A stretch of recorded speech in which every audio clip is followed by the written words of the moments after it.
Creators कैसे हैं आप लोग। आज हम लोग करेंगे चैप्टर 3। तो चैप्टर 3 हम लोगों का कौन सा है, मध्यकालीन या मुस्लिमकालीन शिक्षा। तो ये वाला चैप्टर हम लोग अपनी क्लास में करने वाले हैं। इसके पहले हम लोग 2 चैप्टर कर चुके हैं। तो अगर आप लोगों ने वो क्लास नहीं देखी है तो प्लेलिस्ट में जाइए, विजिट करिए, आप लोगों को क्लास मिल जाएगी। फुल थ्योरी क्लासेस है जिससे आप लोगों को पूरा चैप्टर आसानी से समझ में आ जाएगा।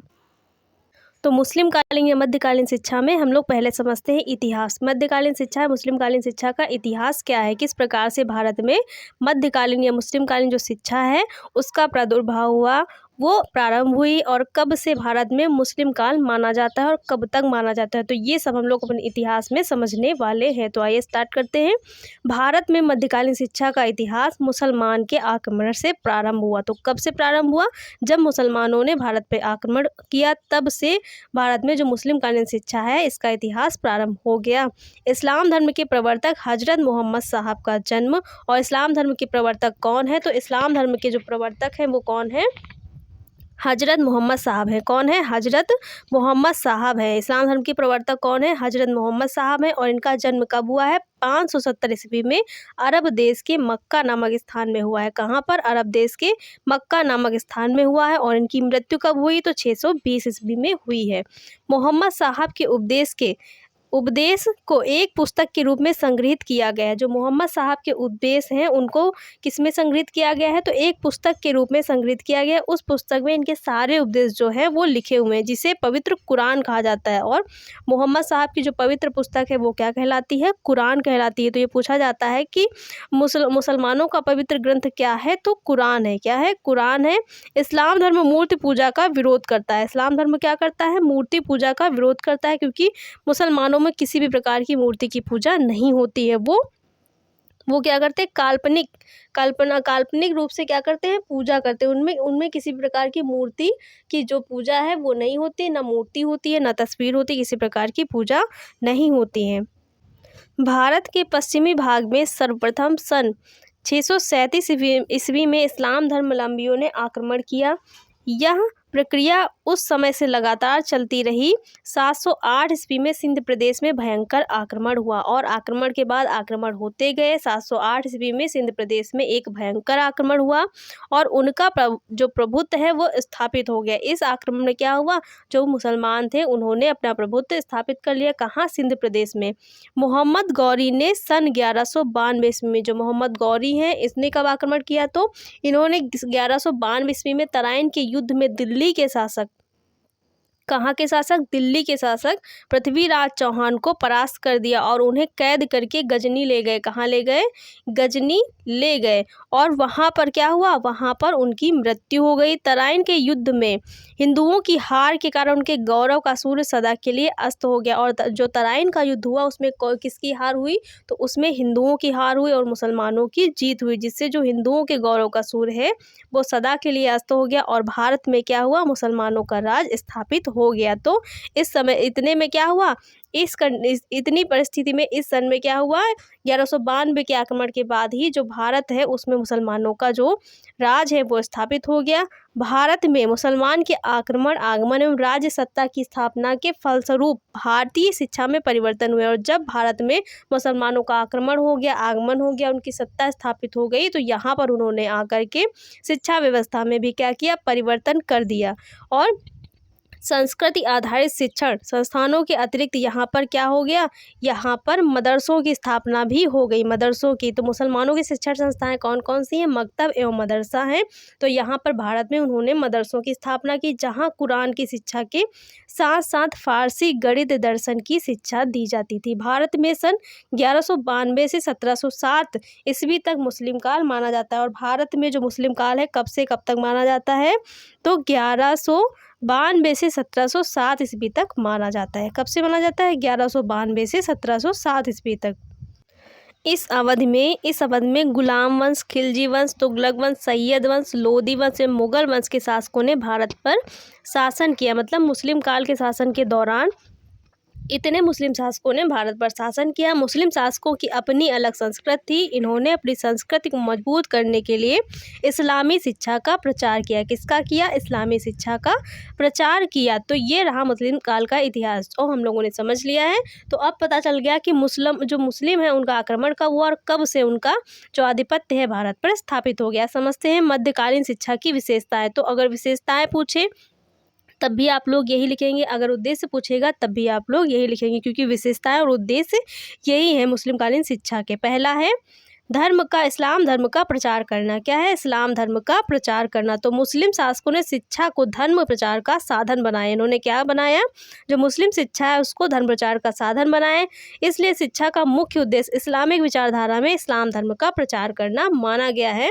मुस्लिम शिक्षा पाने वाले लोग धर्म की पृष्ठभूमि में बोलते व विचार करते थे। वो मुस्लिम धर्म की शिक्षा ग्रहण करते थे और उसी धर्म की भाषा क्या करते थे? उसी धर्म की भाषा बोलते थे। अगला है मुस्लिम संस्कृति का प्रचार करना। तो मध्यकालीन शिक्षा का उद्देश्य मुस्लिम संस्कृति का प्रचार करना था। धर्म और संस्कृति एक दूसरे पर आश्रित है। शिक्षा के द्वारा भारतीय मुसलमान को इस संस्कृति के अनुसार ढालना प्रमुख उद्देश्य था। तो जो मुसलमान थे, जो बाहर से मुसलमान आक्रमण करके भारत में आए थे, उन्होंने जो भारत में भी मुसलमान थे उनको अपने धर्म में ढालना क्या मुख्य उद्देश्य माना और भारतीय मुसलमानों को इस संस्कृति के अनुसार ढालना उनका प्रमुख उद्देश्य था। अपनी धर्म और संस्कृति का प्रचार करना था, जिससे अपने धर्म में लोगों की संख्या को अधिक से अधिक बढ़ाया जा सके। अगला है भौतिक सुख प्राप्त करने के लिए तैयारी करना। तो भौतिक सुख प्राप्त करने के लिए तैयारी क्या है? इस्लाम धर्म में पुनर्जन्म एवं परलोक में विश्वास नहीं किया जाता है। तो इस्लाम धर्म के लोग ये नहीं मानते हैं कि मरने के बाद किसी व्यक्ति का दोबारा जन्म होता है। वो इसीलिए वर्तमान जीवन में सांसारिक वैभव तथा ऐश्वर्य प्राप्त को महत्व देते थे। उनकी ये धारणा थी कि इसी जीवन में जो भी सांसारिक वैभव व ऐश्वर्य प्राप्त करना है वो प्राप्त हो जाएगा। मरने के बाद किसी को कुछ भी नहीं मिलता है, ना किसी के साथ कुछ जाता है। तो शिक्षा का उद्देश्य वर्तमान जीवन को अधिक से अधिक सुखी एवं समृद्ध बनाना हो गया। अगला है राजनीतिक उद्देश्य। तो राजनीतिक उद्देश्य क्या कहता है? मुसलमान शासक शिक्षा के द्वारा अपने शासन को अधिक मजबूत करना चाहते थे। वह शिक्षा के द्वारा ऐसी नागरिकता विकसित करना चाहते थे जो कि इस्लाम की विरोधी ना हो। वो राजनीतिक क्षेत्र में भी अपनी जो सत्ता है वो लाना चाहते थे और वो ऐसी सत्ता लाना चाहते थे जो इस्लाम धर्म का विरोध ना करे बल्कि सहयोग करे, उसके प्रचार और प्रसार में सहायता करे। अगला है ज्ञान का प्रसार करना। तो ज्ञान का प्रसार क्या है?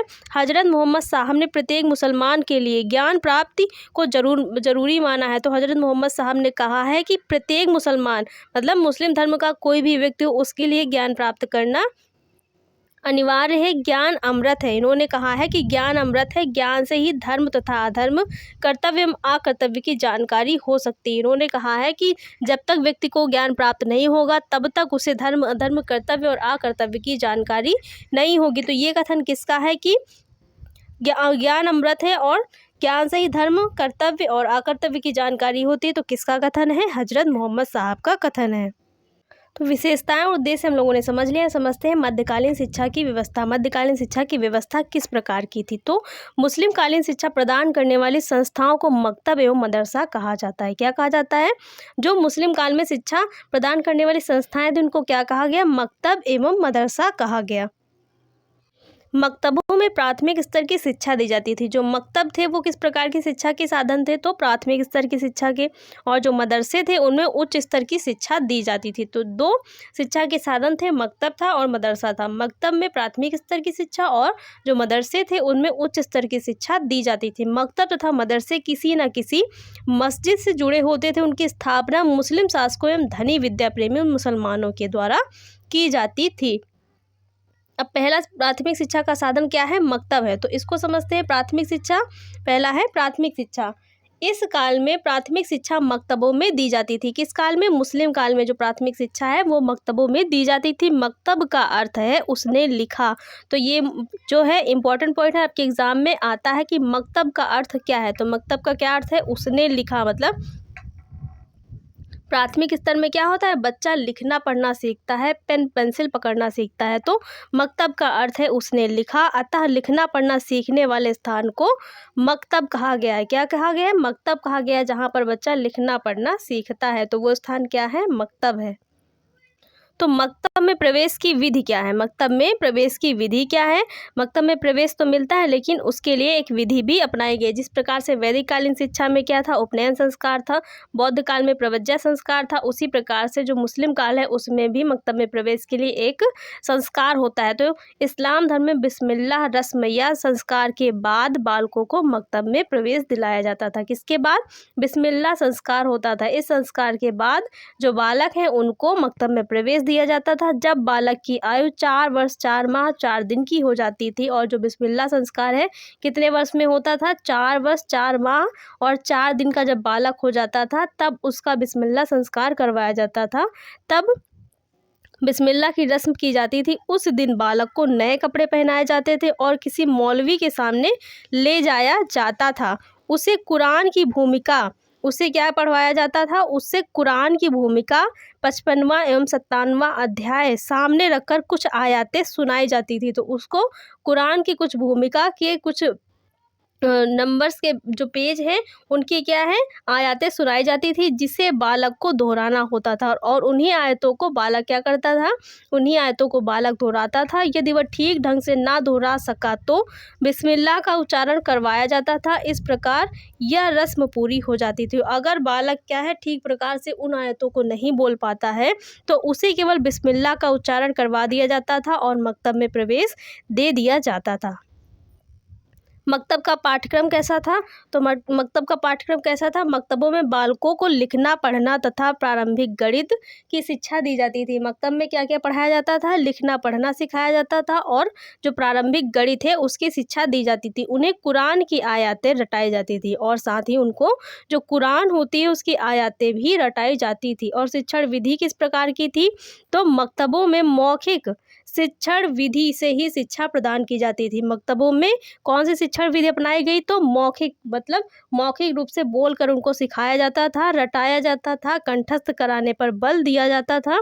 शिक्षक भाषण विधि का प्रयोग करते थे। भाषण का मतलब है मौखिक रूप से बोलकर वो छात्रों को बताते थे। लिखने का अभ्यास सरकंडे की कलम से तख्ती पर करवाया जाता था, बाद में कागज पर लिखना सिखाया जाता। पहले क्या होता था, पहले मौखिक रूप से चीज़ें याद करवाई जाती थी, रटाई जाती थी, कंठस्थ करवाई जाती थी। जब बालक इन सभी चीज़ों को लिखना और कंठस्थ करना सीख लेता था, उसके बाद क्या होता है, बालक को सरकंडे की कलम से तख्ती पर लिखना, उसके बाद फिर कागज पर लिखना सिखाया जाता था।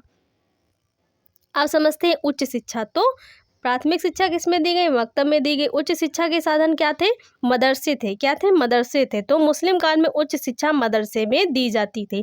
कहाँ दी जाती थी, मदरसे में दी जाती थी। अरबी भाषा में मदरसा का अर्थ है भाषण देना।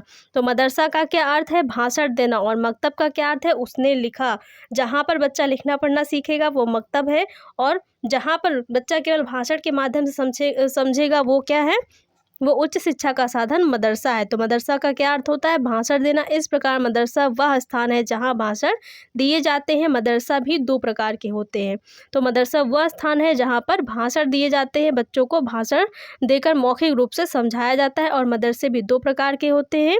प्रथम वे जहाँ धार्मिक, साहित्य एवं सामाजिक शिक्षा दी जाती है। प्रथम मदरसे वे हैं जहाँ पर धार्मिक शिक्षा, साहित्य की शिक्षा और समाज की शिक्षा दी जाती है। द्वितीय वे हैं जहाँ पर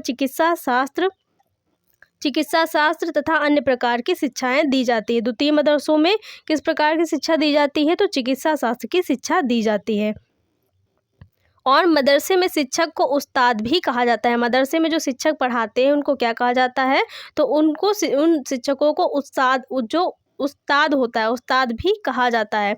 तो मदरसे का पाठ्यक्रम किस प्रकार का होता है, मदरसा में 2 प्रकार के पाठ्यक्रमों के आधार पर शिक्षा दी जाती है। पहला क्या है, धार्मिक शिक्षा, दूसरा लौकिक शिक्षा। तो मदरसों का पाठ्यक्रम कितने प्रकार का होता है, 2 प्रकार का होता है। पहला धार्मिक, दूसरा लौकिक। तो धार्मिक क्या है, इसके अंतर्गत कुरान, मोहम्मद साहब की परंपरा, शरीयत तथा इस्लामी इतिहास की शिक्षा दी जाती है। जो पाठ्यक्रम पहले प्रकार का है वो धार्मिक शिक्षा, और धार्मिक शिक्षा में धर्म से जुड़ी चीज़ें सिखाई जाती है, जिसमें कुरान, मोहम्मद साहब की परंपरा, शरीयत तथा इस्लामी शिक्षा दी जाती है। और लौकिक शिक्षा में क्या है, इसके अंतर्गत अरबी साहित्य, व्याकरण एवं गणित, इतिहास, दर्शन शास्त्र, नीति शास्त्र, ज्योतिष एवं यूनानी शिक्षा सम्मिलित होती है। तो लौकिक शिक्षा में इन सारे विषयों की शिक्षा दी जाती है। आप समझते हैं परीक्षाएं तथा उपाधियां। मुस्लिम काल में किस प्रकार की परीक्षाएं होती थी और कौन कौन सी उपाधियां दी जाती थी। तो जो शिक्षा है उसका मुख्य उद्देश्य ज्ञान प्राप्त करना था, ना कि जीविकोपार्जन करना। जो मुस्लिम कालीन शिक्षा है उसका मुख्य उद्देश्य क्या था कि ज्ञान को प्राप्त कर लिया जाए, जीविकोपार्जन करना नहीं था। इसीलिए शिक्षा के मूल्यांकन एवं संतोष के आधार पर अगली कक्षा में प्रवेश दे दिया जाता था। मतलब किसी प्रकार की परीक्षाएं नहीं होती थी। अगर शिक्षक को लग रहा है कि ये बच्चा अच्छा है और सारी चीज़ें याद कर लेता है और जितना भी जो भी सिखाया गया वो सारा कंठस्थ कर लिया है, तो अगर शिक्षक संतुष्ट है तो वो क्या करता था, वो उसको अगली कक्षा में प्रवेश दे देता था। शिक्षा की समाप्ति पर किसी प्रकार का प्रमाण पत्र नहीं दिया जाता था, और बालक जब सारी चीज़ें सीख लेता था तब उसको किसी प्रकार का जो प्रमाण पत्र है वो नहीं दिया जाता। किंतु अपने विषय में अद्वितीय प्रतिभा दिखाने वाले छात्रों को फाजिल, आलिम एवं काबिल की उपाधियाँ प्रदान की जाती थी। किंतु अगर उसने अपने विषय में अद्वितीय प्रतिभा दिखाई है तो उसको कौन कौन सी उपाधि दी जाती थी, फाजिल की, आलिम की एवं काबिल की उपाधि दी जाती थी। तो मुस्लिम कालीन शिक्षा की उपाधियां कौन कौन सी हैं, कितनी हैं, 3 हैं, आलिम, फाजिल, काबिल। कौन कितनी हैं, 3 उपाधियां हैं, आलिम, फाजिल एवं काबिल। अब समझते हैं स्त्री शिक्षा। तो मध्यकालीन भारत में मुस्लिम समाज में पर्दा प्रथा थी। मुस्लिम समाज में क्या था, पर्दा प्रथा थी। ऐसा हिंदुओं में भी पर्दा प्रथा प्रचलित हो गए। मुस्लिम काल में क्या थी, पर्दा प्रथा थी। मुसलमानों का आक्रमण हुआ तो वहाँ वो अपने साथ क्या लेके आए, अपने धर्म और संस्कृति के साथ वो पर्दा प्रथा भी लेके आए। उनके कारण क्या हुआ, जो हिंदू है, हिंदू धर्म में भी पर्दा प्रथा का प्रचलन हो गया। इसी कारण समान रूप से स्त्री शिक्षा का प्रसार नहीं हो सका। तो मुस्लिम काल में जो शिक्षा है वो अच्छी नहीं थी, स्त्रियों को शिक्षा की व्यवस्था नहीं थी। छोटी उम्र की जो बालिकाएं हैं वो मकतब में जाकर अक्षर ज्ञान प्राप्त कर सकती थी, लेकिन मदरसों में शिक्षा प्राप्त करने का अधिकार उनको नहीं था। तो जो मुस्लिम काल है उसमें जो स्त्रियां हैं बाहर जाकर के, मदरसों में जाकर के शिक्षा प्राप्त नहीं कर सकती थी। छोटी उम्र की बालिकाएं केवल मकतब में जाकर के पढ़ना लिखना सीख सकती थी, इसके अलावा उनको शिक्षा प्राप्त करने का अधिकार नहीं था। सैनिक शिक्षा किस प्रकार की थी, तो सेना के सैनिकों द्वारा शाही घराने तथा राजकुमारों को अस्त्र शस्त्र चलाना, घुड़सवारी करना, युद्ध कला की शिक्षा दी जाती थी। सैनिक शिक्षा किस प्रकार की थी, तो जो सेना के सैनिक थे, जो जवान थे, उनके द्वारा केवल जो शाही घराने के जो बच्चे हैं, राजकुमार हैं, उनको केवल शिक्षा दी जाती थी। सभी को सैनिक शिक्षा लेने का अधिकार नहीं था। इस शिक्षा का केंद्र, तो शिक्षा के केंद्र कौन कौन से थे मुस्लिम काल में, शिक्षा के केंद्र कौन कौन से थे, दिल्ली, आगरा, जौनपुर, बीदर, अजमेर, लखनऊ तथा फिरोजाबाद मुस्लिम शिक्षा के बड़े बड़े केंद्र थे। तो अगर शिक्षा के केंद्र से क्वेश्चन आए कि शिक्षा के केंद्र कौन कौन से हैं, तो इनमें से अगर आप लोगों को कोई ऑप्शन में दिखेगा तो वही टिक करेंगे, क्योंकि यही सारे शिक्षा के केंद्र हैं जो मुस्लिम काल में थे। कौन कौन से थे, दिल्ली, आगरा, जौनपुर, बीदर, अजमेर, लखनऊ, फिरोजाबाद, ये मुस्लिम शिक्षा के सारे कौन से केंद्र थे, तो ये सब बड़े बड़े केंद्र थे। और छोटे छोटे केंद्र कहाँ थे, तो उसी क्षेत्र में जो छोटे छोटे केंद्र हैं वो हुआ करते थे, ये सब बड़े केंद्र थे। तो इतना हम लोगों ने कंप्लीट कर लिया। आज हम लोगों ने क्या जाना, मुस्लिम कालीन शिक्षा, इसका इतिहास, उद्देश्य, विशेषताएं, मकतब, मदरसा, शिक्षा की व्यवस्था, ये सब चीज़ें हम लोगों ने समझ ली हैं। तो इतना जो आपकी थ्योरी है वो हम लोगों ने कवर कर ली है। इसके जो बात का कॉन्सेप्ट है वो हम लोग कल वाली क्लास में करेंगे। तो गाइस क्लास कैसी लगी, अगर क्लास अच्छी लगी हो तो वीडियो को लाइक, शेयर और चैनल को सब्सक्राइब करिएगा। Thanks for watching guys.